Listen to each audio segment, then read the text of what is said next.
கொள்கிறேன். நம்முடைய கழகத்தினுடைய துணை பொதுச் செயலாளர் தெளிவாக சொல்லியிருக்கிறார். இந்த தருமபுரி மாவட்டத்தில் 1991 இருந்து இந்த மாவட்டத்திற்கும் எனக்கும் நெருங்கிய தொடர்பு உண்டு. நம்மை எல்லாம் இன்றைக்கு விட்டுவிட்டு சென்றிருக்கிற நம்முடைய அம்மா புரட்சி தலைவி அவர்கள் கோட்டைக்கு அனுப்பிய மாவட்டமே இந்த தருமபுரி மாவட்டம்.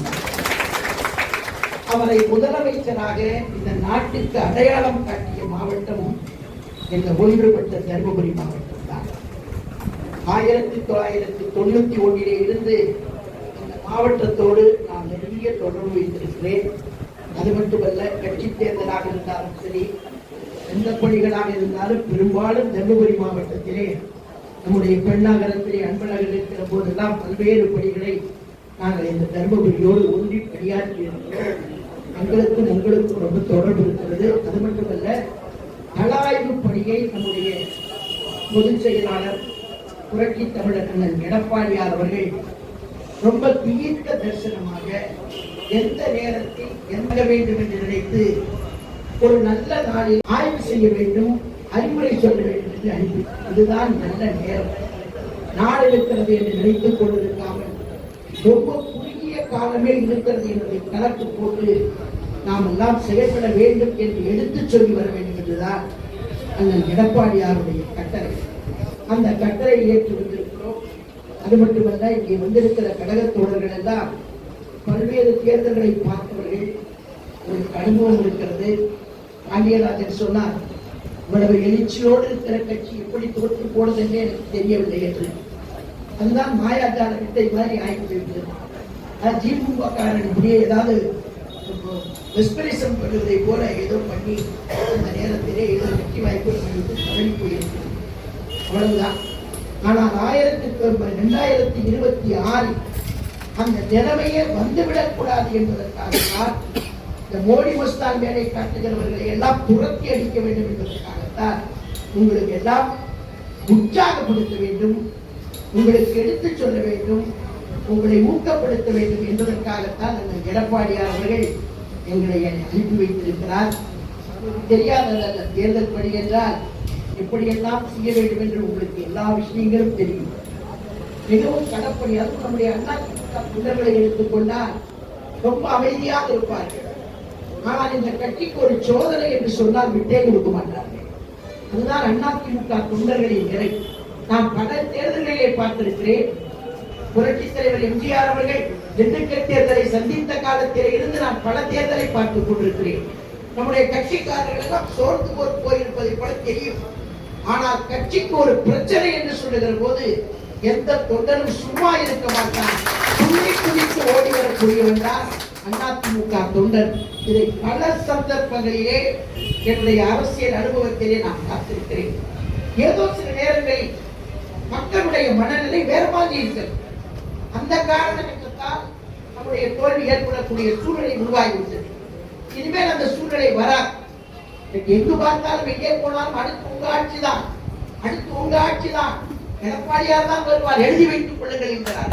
சொல்லுகிறார், கோயிலுக்கு உயர் கற்பூரம் தட்டை காட்டிவிட்டு சொல்லுகிறார், அடுத்து அண்ணன் எடப்பாடியார் தான் வருவார், நல்லா சாமி கூட்டுக்கோங்க வேண்டிக்கோங்க அவர் சொல்ற. ஆக மக்கள் எந்த அளவுக்கு பாதிக்கப்பட்டிருக்கிறார்கள். தினந்தோறும் கொள்ள மக்களுக்கு எச்சல.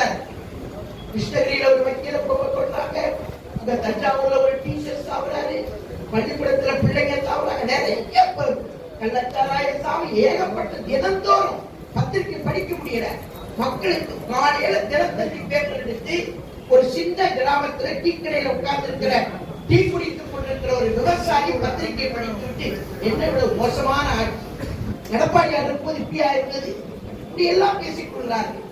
ஆக அந்த நிலைக்கு மக்கள் மனநிலைக்கு வந்திருக்கிறார்கள். அந்த மனநிலையை ஓட்டாக மாற்ற வேண்டிய பொறுப்பு இங்கே உட்கார்ந்து இருக்கிற அதிமுக தொண்டர்கள் ஒவ்வொருவருடைய கடமை. தயவு செய்து அந்த கடமையிலிருந்து மட்டும் நாம் தவறக்கூடாது. பிடிக்கவில்லை என்று சொன்னால் நம்ம தேட மாட்டாங்க நான் சொல்லக்கூடாது. அதே மாதிரி நான் அன்பழகன் தேட மாட்டான் நான் சொல்லக்கூடாது. ரெண்டு பேருமே சேர்த்து அண்ணன் எடப்பாடியார் தான் முதலமைச்சர், அவர்தான் ஒரு நம்பிக்கை வைத்துக் கொண்டு கடுமையாக உழைக்கக்கூடிய ஒரு சூழ்நிலை நமக்கு யார் எதிரி என்றால் புரட்சி தலைவர் எம்ஜிஆர் ஒரு கூட்டத்திலே சொன்னார்.